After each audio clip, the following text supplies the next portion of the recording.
Bismillahirrahmanirrahim. Qala mu'allifu rahimahullahu ta'ala wa nafa'ana bihi wa bi'ulumihi biddaraini amin. Bismillahirrahmanirrahim. Wa man jama'a zawjatahu ma'at takallumi yakunul waladu abkamu. Wa man, dan barang siapa jamaah itu mensetubuhi istrinya. Jamaah itu mensetubuhi zaujatahu, istrinya, ma'at takallumi, beserta dengan bercakap-cakap, yakunu, maka ada alwaladu, anak, abakamu, itu bisu. Jadi melanjutkan lagi keterangan sebelumnya bahwasanya ahli ilmu itu berkata, barang siapa yang menyetubuhi istrinya sembari bercakap-cakap, maka anaknya akan bisu. Jadi ini perlu dihindari sambil ngobrol dengan pasangannya ketika melakukan hubungan. Wa man jama'a fi zulmatin yakunul waladu sahiran. Wa man, dan barang siapa jamaah mensetubuhi istrinya fi zulmatin, di dalam keadaan kegelapan, yakunu, maka ada alwaladu, anak, sahiron, menjadi penyihir. Kemudian kata ahli ilmu lagi, barang siapa yang menyetubuhi istrinya di dalam kegelapan, tidak memakai lampu, artinya ruangan yang dibuat untuk berhubungan itu gelap, dikhawatirkan anaknya itu nanti menjadi anak yang ahli penyihir, jadi suka menyihir. Wa man jama'a ma'asiraji yakunul waladu hasana surah. Wa man, dan barang siapa jamaah itu mensetubuhi istrinya ma'asiraji, beserta nyalanya lampu, artinya ruangannya itu terang, yakunu, maka ada alwaladu, siapa anak, hasana surah, itu menjadi anak yang berwajah tampan.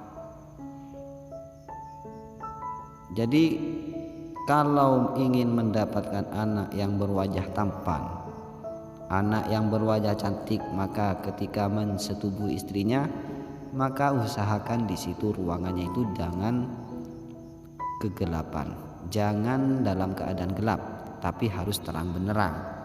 Yani lampunya itu harus dihidupkan. Wa man jama'a ra'iyan auratal mar'ati yakunul waladu a'ma au a'mal qalbi. Wa man, dan barang siapa jamaah itu mensetubuhi istrinya ra'iyan, sambil melihat auratal mar'ati, pada aurat istrinya, yakunu, maka ada alwaladu, siapa anak, a'ma, itu buta, au a'mal qalbi, atau buta hatinya. Jadi kalau mensetubuhi istrinya itu sambil melihat auratnya, sambil melihat kemaluannya, maka dikhawatirkan anaknya itu menjadi anak yang buta, buta penglihatannya atau buta mata hatinya. Wa man jama'a sa'ila zadi li safarin yakunul waladu kadziban. Wa man, dan barang siapa jamaah itu mensetubuhi istrinya sa'ila zadi, seraya meminta bekal, di safarin, untuk bepergian, yakunu, maka ada alwaladu, siapa anak, kadziban, itu menjadi pendusta. Jadi barang siapa yang di situ mensetubuhi istrinya sambil meminta bekal untuk bepergian, nah ini dikhawatirkan anaknya itu menjadi anak pendusta. Kemudian waman, dan barang siapa jama'a tahta syajaratil mat'um samruha yakunul waladu maktulal hadid au maktulal gharaqi au mata fi hadni syajar. Waman, dan barang siapa jamaah itu mensetubuhi istrinya tahta syajarati, di bawah pohon, al mat'umi, yang bisa dimakan, samruha, buahnya, yakunu, maka ada alwaladu, siapa anak, maktulal hadidi, itu terbunuh dengan besi, au maktulal gharaqi, atau terbunuh atau meninggal dalam keadaan tenggelam, au mata fi hadmi syajarati, atau mati keruntuhan pohon. Jadi barang siapa melakukan hubungan di bawah pohon yang mana di situ buah dari pohon tersebut itu bisa dimakan, maka ini dikhawatirkan anaknya itu nanti terbunuh dengan besi. Artinya bisa saja nanti ditusuk orang atau bagaimana. Nah, dikhawatirkan seperti itu. Au maktulal ghuraqi, atau mati dalam keadaan tenggelam. Au mata fi hadmi syajarati, atau mati karena keruntuhan pohon. Qala ahlul ilmi wa yanbaghi lil arusi arba'atu asya. Kemudian ahli ilmu berkata, wa yanbaghi, dan seharusnya lil arusi bagi suami, arba'atu asya, itu memerhatikan 4 hal.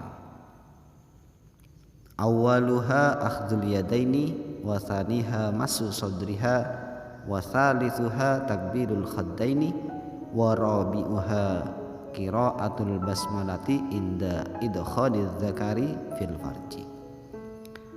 Awwaluha, adapun awalnya arba'ah, awalnya 4, akhdhul yadaini, itu memegang kedua tangan istrinya. Wa thaniha, dan yang kedua, massu sadriha, itu meraba dadanya. Wa thalithuha takbirul khaddaini, dan yang nomor 3, mencium kedua pipinya. Wa rabi'uha, dan yang keempat, qiraatul basmalati, membaca basmalah, membaca bismillahirrahmanirrahim, inda idkhaliz zakari, ketika memasukkan zakar fil farji, di dalam farji. Jadi ini menurut ahli ilmu, seorang suami itu harus memperhatikan 4 hal. Kenapa? Karena 4 hal ini bisa menyebabkan seorang perempuan, seorang istri itu menjadi sangat bahagia, menjadi sangat menikmati. Yang pertama apa? Awwalu akhdhul yadaini. Yang pertama itu harus memegang kedua tangannya, karena itu menunjukkan romantis. Di tangannya dipegang.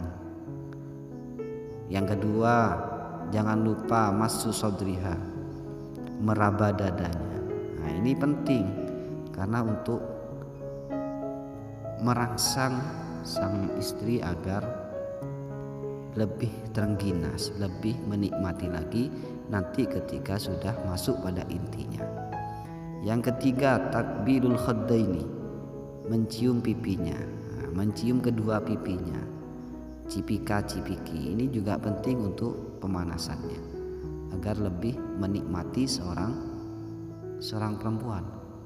Kemudian yang terakhir, qiraatul basmalah, jangan lupa berdoa, membaca basmalah ketika memasukkan zakar ke dalam al-farj. Wa qala sallallahu alaihi wasallam, man jama'a zaujatahu indal haidi faka'annama jama'a ummahu sab'ina sanah, al-hadits au kama qala. Wa qala, dan berkata sallallahu alaihi wasallam, Rasulullah sallallahu alaihi wasallam, man barang siapa jama'a mensetubuhi zaujatahu, istrinya, indal haidi, dalam keadaan haid, faka'annama jama'ah, seakan-akan orang tersebut mensetubuhi ummahu, pada ibunya, sab'ina sanah, sebanyak 70 kali. Al-hadis au kama qala. Jadi ini perlu dihindari, menjadi peringatan bagi kita, jangan sampai mensetubuhi istrinya itu dalam keadaan haid. Jadi kalau haid ya berhenti dulu, jangan sampai seorang suami tahu istrinya haid kok malah berhubungan. Nah, ini perlu dihindari. Kenapa? Faka'annama jama'a ummahu sab'ina sana, al-hadits au kama qala. Karena seakan-akan dia itu sama dengan mensetubuhi ibunya sebanyak 70 kali. Al-hadits au kama qala.